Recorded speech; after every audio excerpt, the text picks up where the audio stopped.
NIS D.El.Ed candidate জন্য একটা important update আছে। আগে আপনারা এই ছোট ভিডিওটা দেখুন, তারপরে এই ভিডিও পরে কি আপডেট আছে 2022 টিচার রিক্রুটমেন্ট রিলেটেড আর আগামী যা টিচার রিক্রুটমেন্ট হবে সেইটা নিয়ে আমি আপনাদের সাথে একটা খুব গুরুত্বপূর্ণ আলোচনা করব। আগে আপনারা এই ভিডিওটা দেখুন, তারপরে আমি আপনাদেরকে যে আপডেটটা আছে সেটা দিচ্ছি। আমরা যে প্ল্যাকার্ড তুলেছিলাম যে যাতে মাননীয় মুখ্যমন্ত্রী আমাদের 50,000 শূন্য পদে নোটিফিকেশন দেয়, সেই প্ল্যাকার্ড তুলেছিলাম। ওনার কাছে বার্তা যাতে আমরা পৌঁছাতে পারি তার জন্য আমরা প্ল্যাকার্ড এনেছিলাম। 2022 স্টেটের পক্ষ থেকে পূর্ব বর্ধমান জেলায় ওনাকে স্বাগত জানানোর চেষ্টা করেছিলাম। পুলিশ কি হেনস্থা করেছে আপনাদের? না, সেইভাবে হেনস্থা করেনি। ওনারা আমাদের সঙ্গে কোঅপারেটিভ করেছেন এবং আমাদেরকে বলেছেন যে আমরা পৌঁছে দেব ডেপুটেশন, এবং ওনারা ডেপুটেশন নিয়েছেন হাতে। দিদি কি বললেন? দিদির সাথে আমরা সরাসরি কথা বলতে পারিনি, এটা আমাদের দুর্ভাগ্য। তবে আমরা আশা রাখবো যে এই সমস্ত ভিডিওই দিদির কাছে একদিন পৌঁছে যাবে। কতজন ছিলেন আপনারা? আমরা 15 থেকে 20 জন ছিলাম। আমাদের পূর্ব বর্ধমান জেলাতেই বাড়ি স্যার। কি নাম আপনার? আমরা 2022 সালে ডেট দিয়েছি এবং 2023 সালে 10 ফেব্রুয়ারি আমাদের রেজাল্ট বেরিয়েছে। হ্যাঁ স্যার, দেখেছিলাম। আমাদের বক্তব্য 2022 সালের যে প্রাথমিক নিয়োগ সেটা 50,000 নোটিফিকেশনে দিতে হবে। আজকে যে প্ল্যাকেট দেখিয়েছিলেন? হ্যাঁ, দেখেছিলাম। কি লেখা ছিল প্ল্যাকেটে? 50,000 শূন্য পদে মাননীয় মুখ্যমন্ত্রীর বার্তা চাই এবং 2022 সালের নোটিফিকেশন চাই 50,000 শূন্য পদে। প্ল্যাকার্ড গুলো ওখানে পুলিশরা জমা নিয়ে নিয়েছেন। খাপে লেখা ছিল যে আমাদেরকে অবিলম্বে নিয়োগ দিন, এরকম একটা ডেপুটেশন অফিসিয়ালি দেওয়া ছিল। হ্যাঁ, এই ডেপুটেশনের কপি আমরা দেখতে পাচ্ছেন। এই ডেপুটেশনের কপি আমি খন্ডগোপ ব্লক থেকে এসেছি। আমার নাম আয়েশা খাতুন। আমরা 15 থেকে 20 জন এসেছি। এইটা হচ্ছে আমাদের ডেপুটেশন। এটা মাননীয় মুখ্যমন্ত্রীর কাছে আমরা দেওয়ার চেষ্টা করেছি। এটা হচ্ছে আমাদের ডেপুটেশন। ওখানে একজন পুলিশ কর্মী ছিলেন, ওনার হাতে পাঠানো হয়েছে।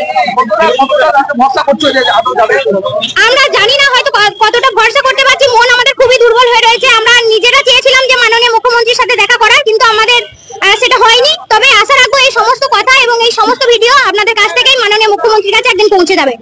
কি নাম আপনার? আমার নাম আয়েশা খাতুন। আশা করি আপনারা ভিডিও দেখে নিয়েছেন। এখানে 2022 স্টেট প্রার্থীরা 50,000 প্রাইমারি টিচার নতুন ভ্যাকেন্সির জন্য আজকে মুখ্যমন্ত্রীর সামনে নিজের কথাটা রেখেছে। নিশ্চয়ই ওখানে ডাইরেক্ট মুখ্যমন্ত্রীর সাথে ফেস টু ফেস কথা হলো না, কিন্তু ওনাদের যা ডেপুটেশন ছিল সেটা উনি ডাইরেক্ট মুখ্যমন্ত্রীর হাতে দিয়েছে।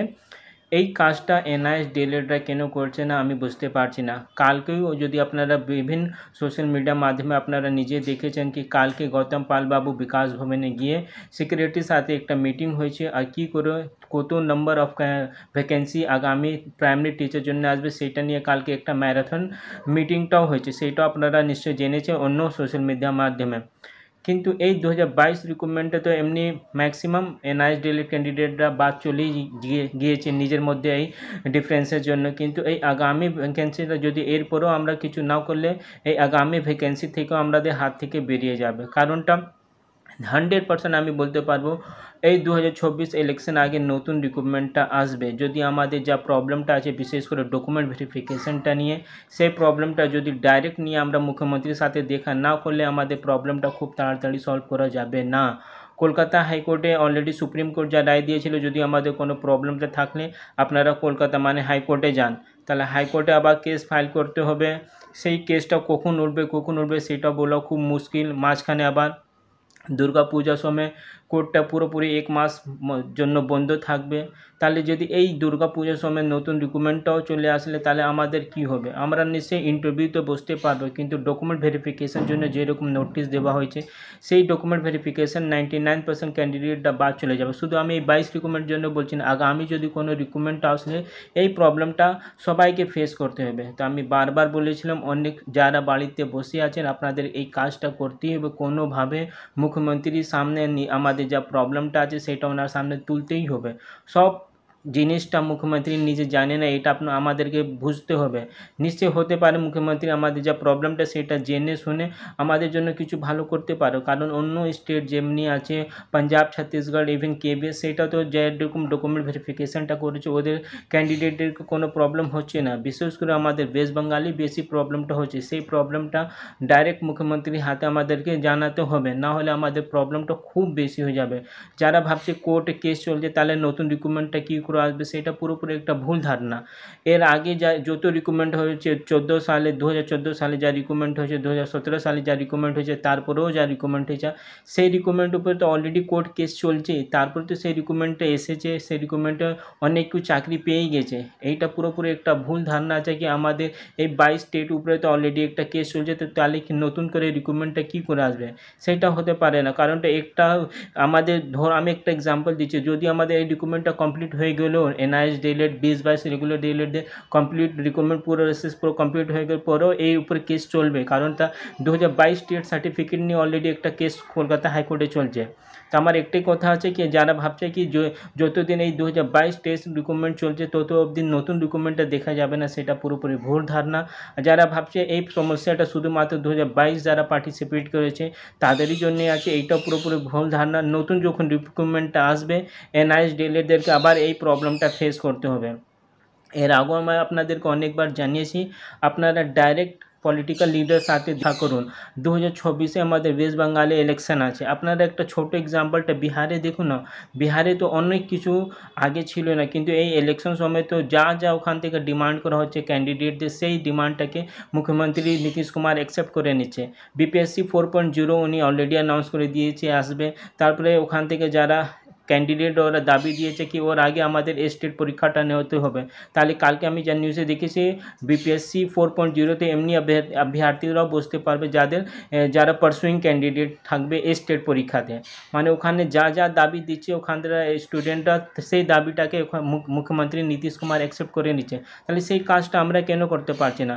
আর সবথেকে আমার আশ্চর্য আছে কি যারা 2022-এ পার্টিসিপেট করেছে ওরা তো ডাইরেক্ট চাকরি পাবে, তারপরেও ওরা বাড়িতে কেন বসে আছে সেটা আমি বুঝতে পারছি না। শুধু কেস করতে করতে তো 1.5 বছর অলরেডি হয়েই গেছে, তাহলে শুধু কেসের উপরে নাম ধরে বাড়িতে বসলে কোনোভাবে আমাদের প্রবলেম সলিউশনটা আমি দেখতে পারছি না।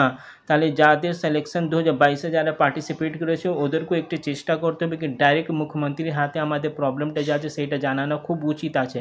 আর যারা 2022 স্টেট প্রার্থী আছে ওদেরকে এই কাজটা করতে হবে কি নিজে একটু দায়িত্ব নিয়ে TMC লিডার সাথে দেখা করে আমাদের যা প্রবলেমটা আছে সেইটা করতে হবে।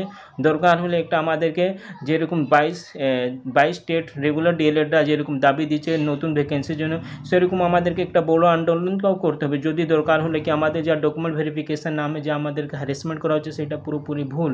তো অনেক কাজটা আমাদেরকে করতে হবে। এই বসে সব ভ্যাকেন্সিটা আমাদেরকে হাত থেকে বেরিয়ে যাবে। 22টাও বেরিয়েই গেছে মোটামুটি। আগামী যা প্রাইমারি রিক্রুটমেন্টটা আসবে এরকম যদি ডকুমেন্ট ভেরিফিকেশন জন্য আবার নোটিশ চলে আসলে সেইখান থেকেও আমাদের হাত থেকে বেরিয়ে যাবে। তারপরে আপার প্রাইমারি আছে মার্চ অবধি আপনাদের জানিয়েছে সেই ভ্যাকেন্সিটাও আমাদের হাত থেকে বেরিয়ে যাবে। তাহলে এই ডিগ্রিটা নিয়ে কোনো লাভটাই হবে না।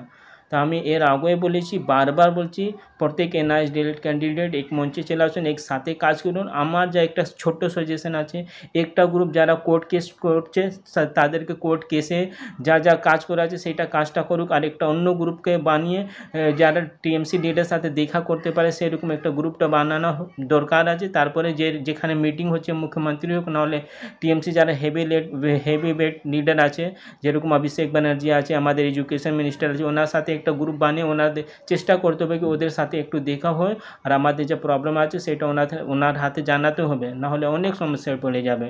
যারা ভাবছে শুধু এই প্রবলেমটা 22দের, এই সেম প্রবলেমটা যদি নতুন রিক্রুটমেন্টে চলে আসলে আমাদের যারা 22 স্টেট প্রার্থী আছে ওদেরকেও হবে। তো আশা করছি আপনারা আমার কথাটা ভালো করে বুঝে গেছেন। আমি আবার রিকোয়েস্ট করব যারা আলাদা আলাদা করে কেস করছে, আলাদা আলাদা গ্রুপে আছে, সবাই একসাথে চলে আসুন।